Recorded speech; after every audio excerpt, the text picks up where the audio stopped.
représentants des partis politiques, représentants des regroupements des pôles politiques, représentants des associations civiles, chers compatriotes.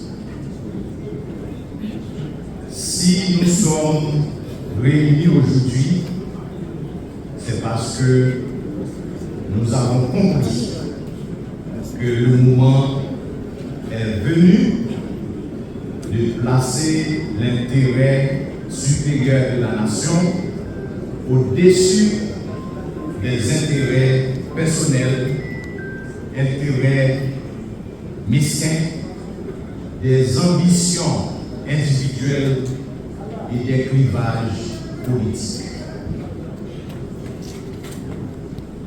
Présence nous, journée aujourd'hui, c'est un fruit d'un long processus de dialogue et de concertation politique depuis plusieurs mois.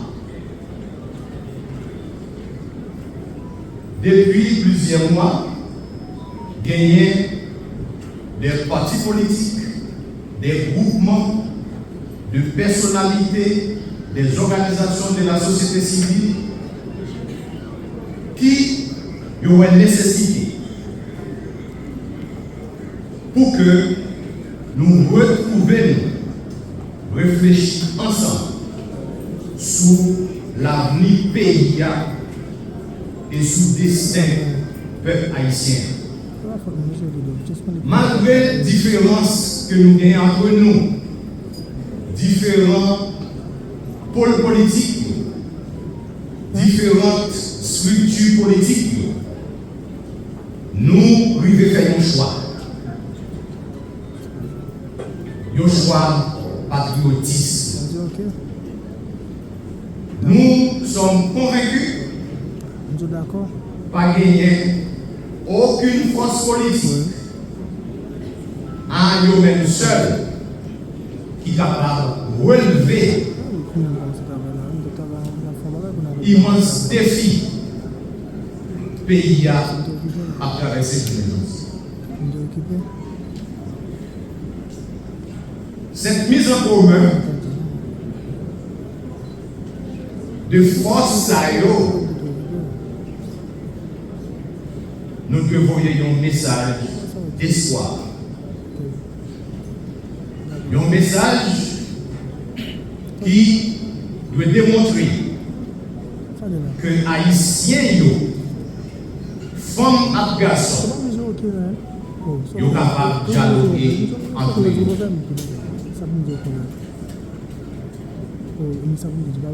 Nous avons fait effort pour nous dépasser divergences. Nous connaissons un peu de divergences. Mais sous le pays d'Haïti, nous convergeons une seule voix, ça, pour nous dire non à l'intolérance et l'intolérance. Divergence, c'est pour nous construire une vision commune lorsqu'il s'agit de préserver l'avenir d'Haïti et dignité peuple haïtien.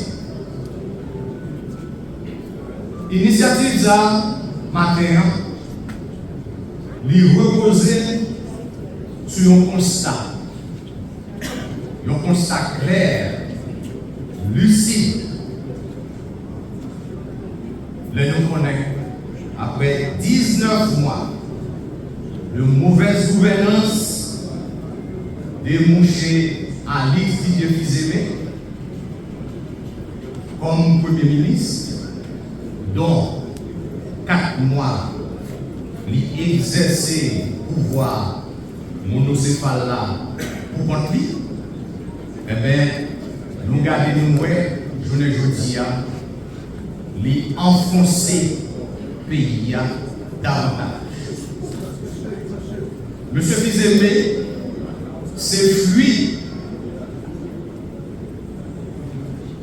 KPTA, que nous tous nous connaissons là. Il y a un mandat, et le mandat, il y a fin 7 février 2026. Arrivé 7 février, en complicité avec des conseils et certaines ambassades dans le pays, nous avons des ambassadeurs qui cessaient d'être diplomates, yo mettez yo dans une place lobbyiste politique. Parce que quand c'est un diplomate ou dépasser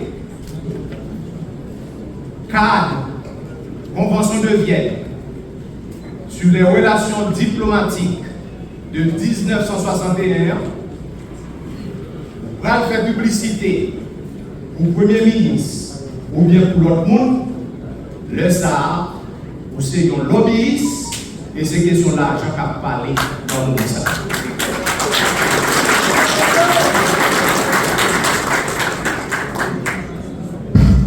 7 février, après le coup d'État de M.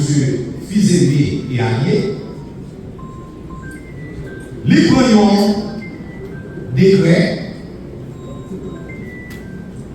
à son décret loi, il dit, il placer pouvoir exécutif sous l'égide du Conseil des ministres. Et en même temps, il invoquait article 149 Constitution qui parlait de la vacance de la présidence de la République.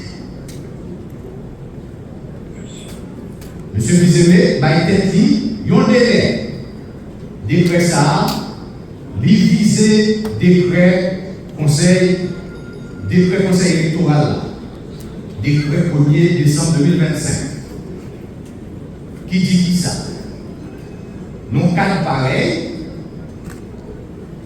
où il y a un vide de la présidence, c'est le Conseil des ministres, sous la présidence du Premier ministre, qui a, dans 60 jours à 120 jours, pour organiser élection et remettre pouvoir avec un président élu constitutionnel.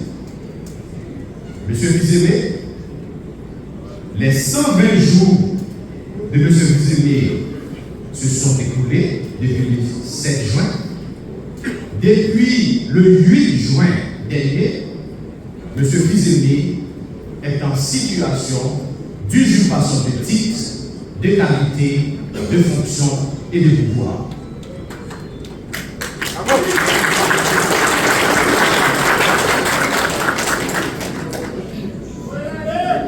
Après 19 mois, qui ça nous constate? L'insécurité a parlé terrain, institutions bien faibles, économie pays a pas ça encore, pas rien, si marchand qui a vendu, si nos patates, marché nous pas existé encore, pas de marché de Cafoufeuille, pas de marché Kouaboussa, pas de marché Salomon, pas de marché d'El Batista. Et c'est là, maman et papa petit, Yoshida a fait éducation petite. Je ne dis pas ça. Pendant 19 mois avec ce Fizemé, nous gagnons plus que moitié de la population, plus que 6 millions haïtiens qui vivent dans l'insécurité alimentaire aiguë. Les nous parlons d'insécurité alimentaire aiguë, cela veut dire que nous avons des gens qui ne peuvent pas manger, mais pas de chauffage. Voilà où est-ce qu'on en est arrivé aujourd'hui avec M. Fizemé. Eh bien, nous disons, territoire, ils ont livré avec l'enjeu dans le plus, Nous constatons également par une vision claire pour stratégie pour offrir le peuple pour sortir dans sa vie là face à cette situation. Nous avons refusé la résignation. Nous refusons ça, nous parlons.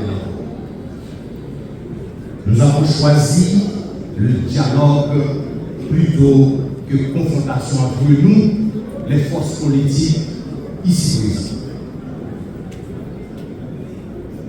Nous choisissons, rassemblez-nous, mettez-nous ensemble pour nous faire un seul, pour nous capoter le système. Monsieur,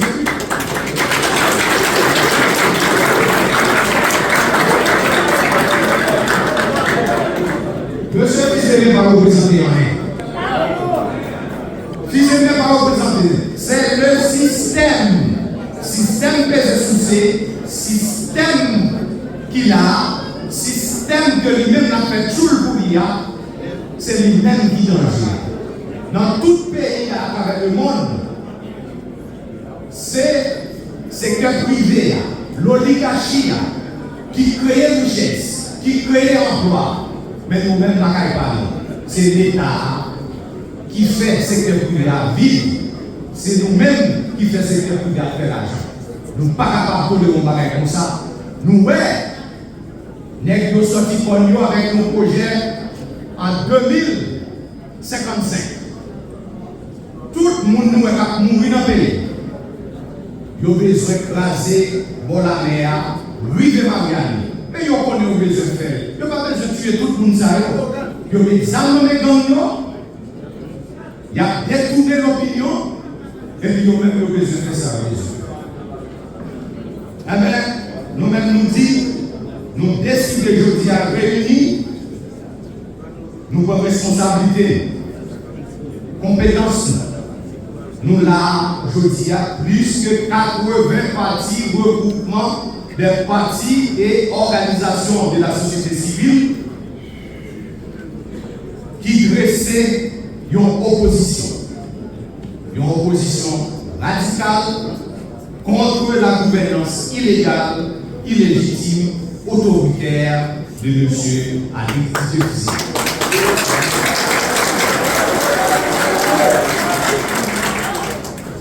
Et ceci, nous sommes l'opposition progressiste Haïti.